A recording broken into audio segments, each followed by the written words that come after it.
Hello, I'm Paul Pirello, and welcome to the Philly Factor. I'm joined today by Dean Henry, a member of LaSalle's adjunct faculty.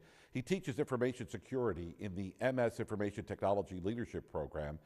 This class is cross-listed in the MS in Economic Crime Forensics Program, the Cybersecurity Certificate Program, and during this semester, it's also offered as an elective for MBA students majoring in business systems and analytics. A certified information systems security professional, Dean has a tremendous educational background, including degrees from the University of Pennsylvania and here at LaSalle. He is a 2012 recipient of LaSalle's IT Leadership Award. We invited Dean on to the Philly Factor today to discuss the recent news reports about cybersecurity leaks and hacks. And Dean, first of all, I want to thank you for being with us here on the program. Thanks for having me, Paul. I mean, there's so much going on in this world of cybersecurity that sometimes you're even afraid to log onto the computer, and you're trying to make a transaction. You're kind of afraid that that transaction may get hacked, and we'll get into that in a moment. But I guess I'd like to start off with talking about how you came to teach information security here at LaSalle. Well, I got my MBA from LaSalle back in '86, and almost from the very beginning, I was an active alum. I was asked by, I guess, Greg Bruce back at the time to be active in the MBA Alumni Association, which I did, but I was also involved with the MIS Advisory Board and Computer Science Advisory Board. And when I was considering retirement from Vanguard, I asked Program Director Peggy McCooey from the Economic Crime Forensics new program if there'd be a possibility to teach as an adjunct, and she said she thought this would be a perfect program for me to start. So I actually started last summer teaching at LaSalle, totally online, one course, information security, and I'm in the middle of that semester now for the second year. You know, when you said you graduated in 1986, right? You know, and we talk about information technology in 1986, and here we are, 2014. Boy, have things changed. They've changed big time, and actually, I came out of high school in 1970. One of my first jobs, work study, was working at the Federal Reserve Bank, working on a computer, and you just took big government card checks. That's back in the day. They used to mail out checks and put them in a hopper, and you take them out. And they actually still had wired boards and paper tape and things of that nature. Things are so different nowadays because now people carry computers in their pockets called cell phones. Yeah, absolutely. I guess because of all the news that's been out there recently about these security hacks, and most notably some of the celebrities that had personal information, personal photos hacked into, and they all of a sudden they became pretty much public fodder for television shows, and their security was breached. I mean, these were personal items, and whether it's a photo or whether it's your banking information, I mean, this is really a serious issue that unless it happens to you, do you really understand the magnitude of the problem? Most people don't. They see a celebrity and that might catch their attention. They may think it'll probably never happen to me because I'm not a celebrity, but what I tell the students is assume you're going to be hacked at one point or another. That's the way big corporations think nowadays, and that's unfortunately the way we're going to have to start thinking as individuals. You may not be an attractive target, but you could be swept up in some sort of hack. In the case of the iPhone, iCloud photo hack, you had celebrities who were doing the right thing by backing up their files to the cloud. That's just somebody else's computers, in this case Apple somewhere else, but it's backing up their entire phone to a backup in the cloud. And that was totally secure, Apple said, but the downside was some hackers apparently figured out their user ID and password, masqueraded as them, and was able to restore the entire contents of the phone, including those racy photos. Yeah, and some people would argue, to take the opposite side of the equation here. They would say, look, you shouldn't have anything on your computer, on your phone. You shouldn't back anything up to an external hard drive or the cloud. You shouldn't have that information if you don't want somebody to see it. Ultimately, somebody is going to find it, whether it's someone that logs onto your personal computer at work or at home. Somebody's going to find this stuff, so you shouldn't have that stuff on your computer to begin with. You really shouldn't have it on, but a lot of people do. They assume it's in their possession. If it's not out of their possession, that it won't go anywhere else. They may not even be aware of the backups that are going on. I think the celebrities weren't even aware these backups were occurring. Sure. Therefore, you can't assume anymore that what's on your phone is private. So just assume it isn't and act accordingly. I want to talk a little bit about, I mentioned the program here at LaSalle where you teach. And I mentioned that at the outset, the information security is cross-listed in a number of programs. So it would seem to me that if there is someone that is computer savvy and is looking to get into a major or into a program where they could use this ability with computers for the greater good, that this might be a program, and I'm sure there's some people that also can interpret greater good however they want to interpret that, maybe their own personal good, but for the greater good of society. This would be a program that they would want to get involved in because of, I guess, it's pretty much a broad horizon out there for people with a little bit of computer knowledge or a lot of computer knowledge to work in this area. Yeah, so I teach at the graduate level. There is an undergraduate information security course, but in the course I teach, I have everybody there from law enforcement people, from accounting professionals, IT professionals. In the IT leadership program, we have middle managers involved in the class. You name it, the background. And it seems like this topic has become so hot and prevalent in everybody's lives. It really does appeal to everyone. So to your point, I think there is actually a need for people to take this type of training, especially in the United States, because we're getting attacked more and more and more. And unlike other countries where they really support getting lots of students in, it's kind of like, here it is out here, you have to kind of want to go after it. You're starting to see a lot of universities now starting to expand their programs and beefing up the workforce so that we can protect ourselves from the hackers, the hacktivists, the state-sponsored hackers, and organized crime. And this is LaSalle's foray into that across a broad spectrum of professional occupations. And we talked before the program that it seems that the United States is lagging a bit behind the rest of the world, most notably Europe, when it comes to this area of cybersecurity. Europe seems to be so far ahead of the curve, as far as ahead of the curve you could be given this day and age. And the United States is now in a game of playing catch up, it seems. Right, we were talking about the credit cards, all these credit card point of sale hacks. And what I was mentioning before is that in Europe, they've been using the chip and pin type credit card where you actually have a chip built into the credit card and you have to enter in a pin for some time. And the United States really hasn't adopted that yet. And same thing with some privacy laws. Our privacy laws are much more stringent here than, say, the United States. And it seems like they've learned first through hard knocks, and it's taking us a longer time to figure some of this stuff out. And we're playing catch up in a lot of cases. Another case in point, there was a state-to-state hack, I guess, or attack on Estonia. And when things like that happen, they, kind of wake up and then they really put all their national resources on it and they become leaders in that. We're getting to that point where we're realizing we have a shortage of people with that type of skill, and we're starting to encourage people to gain that skill.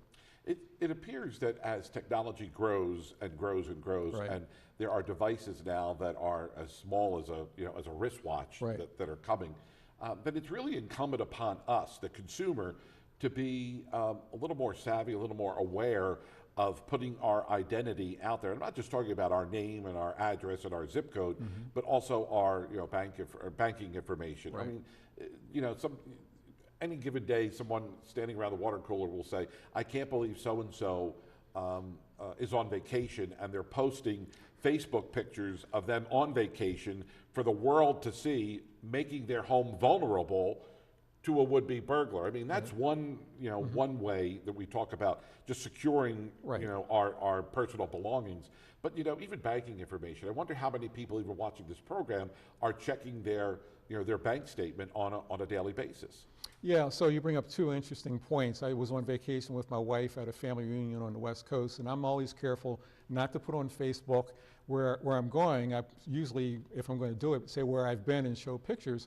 But when I got out there, one of her relatives apparently puts her pictures out immediately as they happen. I'm like, oh, great, that's what I really want to know, people that I'm 3,000 miles away. So part of that is becoming more aware that people are looking at your social media and tracking what you're doing, and you have to be aware of that and think ahead.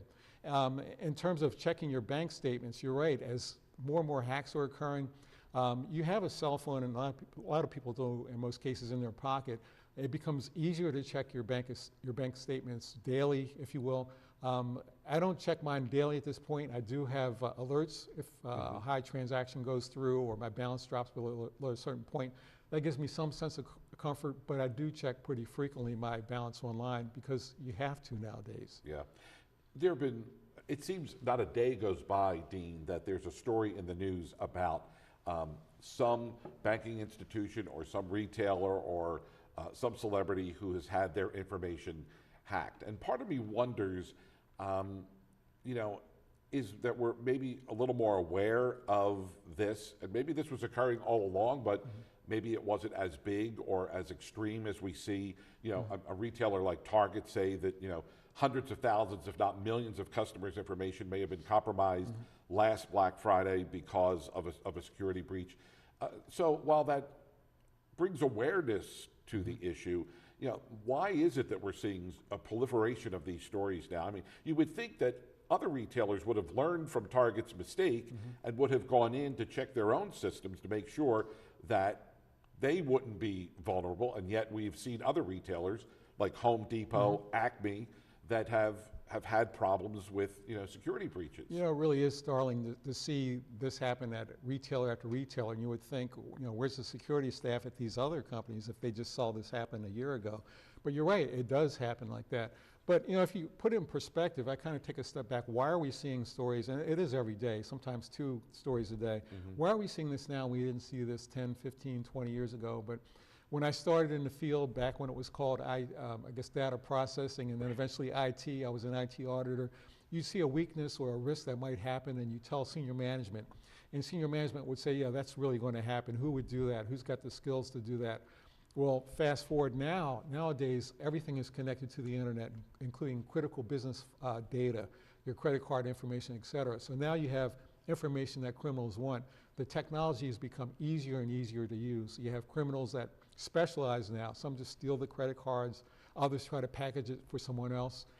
There's software you can get on the market, some of it free, where you can hack in. So you've got all this technology that's easier to use. The connectivity is out there, and the financial incentives are there. On top of that, if you have someone from another country doing this, it's hard to identify them. If you identify them, it's harder to have any charges brought against them. And even if you did, it's even harder to try to bring them back. So criminals know they can get away with it. Other countries know they can get away with stealing intellectual property. So it's the world we live in. It's the technology has kind of outpaced our controls, frankly. Yeah. And that was my next question is how do companies go after the culprits, the people responsible for this? It seems like so much attention and so much effort is put on preventing security breaches and the hacking from occurring, but on the remote chance that these hackers could be identified, and I think you mentioned, you know, that if they're not in the United States, it becomes very difficult to bring them to justice. But we don't hear stories about, you know, that person who may be living in, you know, some remote part Russia. of Russia, for example, who's being, you know, extradited to the United States to stand trial because he's gained the, you know, information of, you know, 1,000 people in New York City. No, you definitely don't see that happening, and therefore, I guess criminals become more and more emboldened. The more money they get away with, the less people are, on a percentage basis, are prosecuted or brought to trial, the more they feel like there's an incentive to do it. Until we can start closing down some of those holes and making it less of an incentive, is going to incur more and more. And to your other point about prevention versus detection, corporations, big corporations, have come to that conclusion. We're going to be hacked. It used to be they would spend 90% of the security budget on prevention and maybe 10% on catching it, because they're assuming if I have this wall and that wall and that wall, we're going to slow them down, stop them, we're going to catch them, and we'll shut it down. Now they've concluded we're probably going to get hacked. There's probably going to be multiple times, so we have to spend a bigger percentage of the budget on detection. So at least we'll catch it. We'll bring in, if we don't have the expertise, we'll bring in experts to help us shut it down. So they call it the kill chain. You want to stop them up front, but if you can't, you want to catch them somewhere in that chain where they're doing the reconnaissance, et cetera, before they exfiltrate out the information out. So I'd say 50-50 now between prevention and detection. Well, I would think that part of the process would also have to be to educate the consumer, to make sure that it never gets to that point where your security, where your information is breached. How would you assess how well we are doing that? I mean, this is just one show where we're trying to get the word out, but I mean, you know, there needs to be more shows and programs and newspaper articles and magazine articles to get inside the head of the consumer to say, hey, Black Friday is going to be around the corner Right. here. You might want to consider using cash if you're going to be doing your holiday shopping on Black Friday, as opposed to using that credit card, because, as you said, if companies, if you know, these major conglomerates realize that, you know, it's not a matter of if they're going to be hacked, but when, so consumers should approach it as The same way. the same way, right? Yeah. I agree. So you're right. This is actually a couple of things happening right now. We have the holiday season coming up, but we also are in the middle of National Cybersecurity Awareness Month. So everyone, all the listeners, should become familiar with security. Now, it's not something that everybody wants to spend time on necessarily, but you're at that point where you have to. There are a couple of websites they can go to, and I'll mention those in a second, where they can become more aware. Everything from how not to get phished, P-H-I-S-H, where someone sends you an email and you click on it and you put in your user ID and password, not realizing you're not on your bank site, to social engineering, where they'll call you up on the phone and say that they're from your bank or whatever, and they get information. There are all kinds of ways that you can try to protect yourself and try at least slow the hackers down, including your teenagers, if you have teenagers. One of the articles in one of the sites talks about teenagers using Snapchat.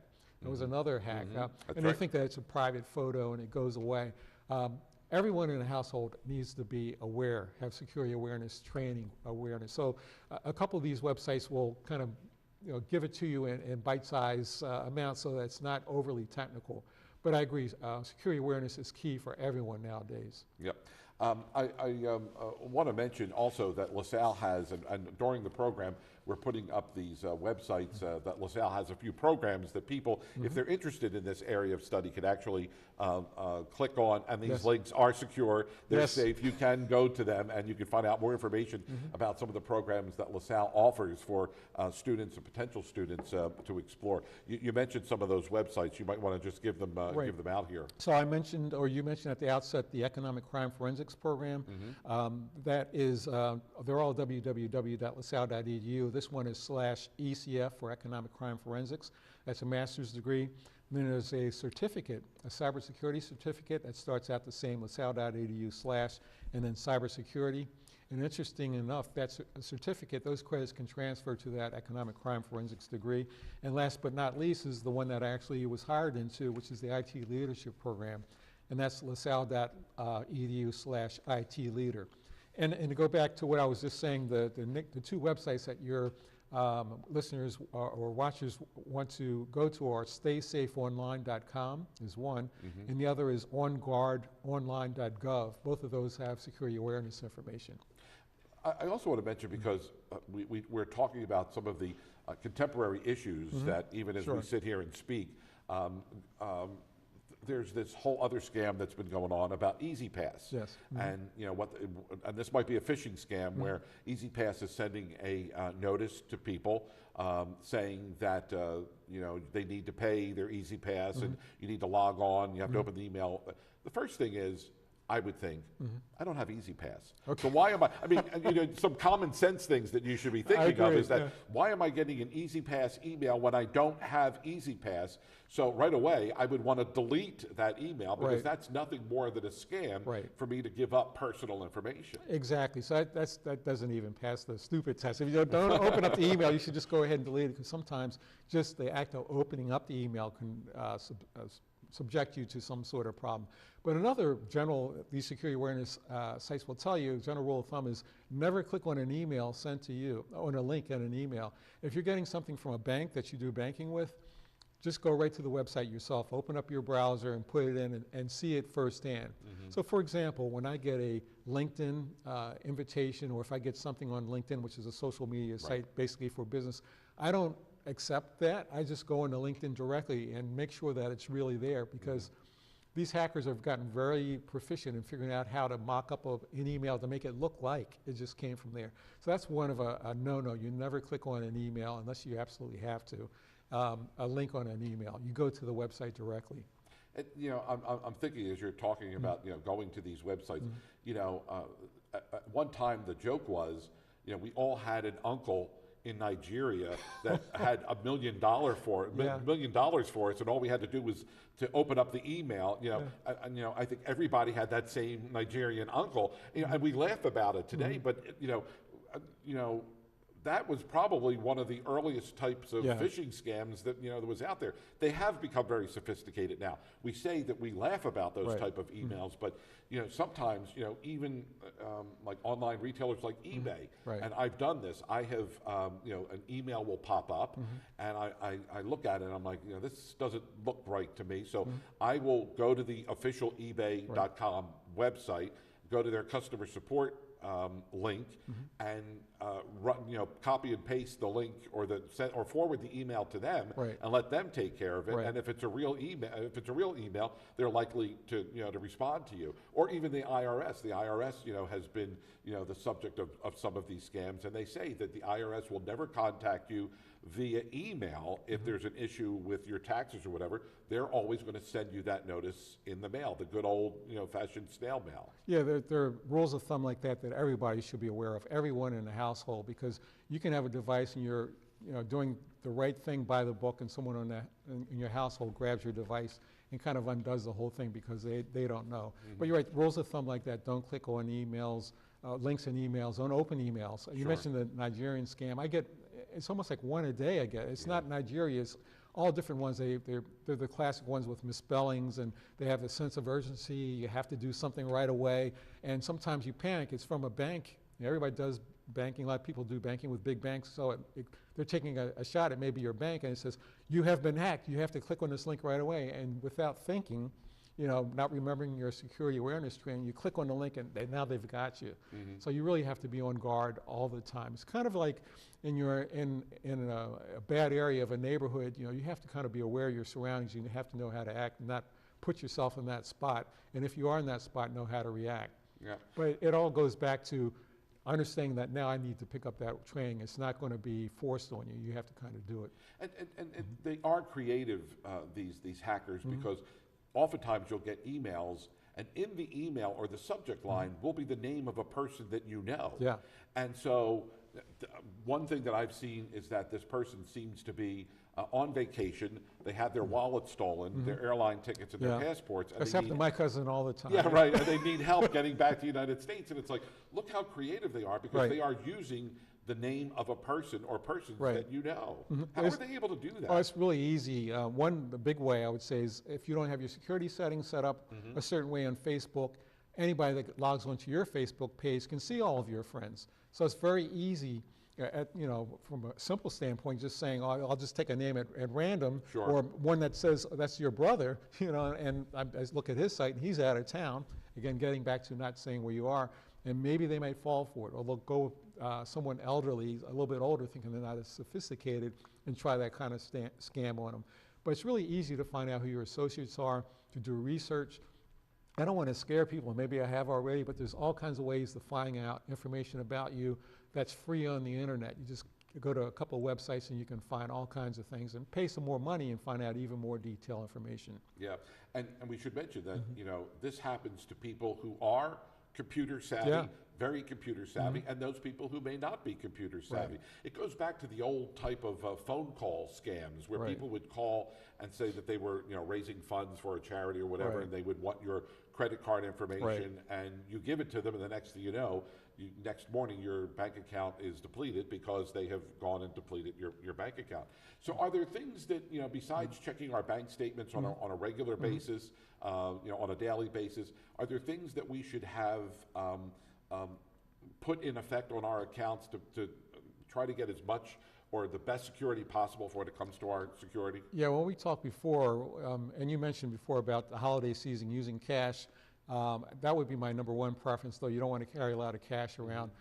Credit being second, credit card, and then debit card. So things like that you kind of want to do in that order to minimize your attack surface in general. But there's things like that that you need to do to at least not make yourself the biggest target Sure. in the neighborhood, I guess. Yeah, and in the few minutes that we have left, and we Sure. really have gone through the half hour fast here, but like in the case of Target last year, Right. they said that they would provide a year's worth of credit checks, Right. for the year. So these retailers are stepping up to the plate. But part of me wants to know, on day 366, Right.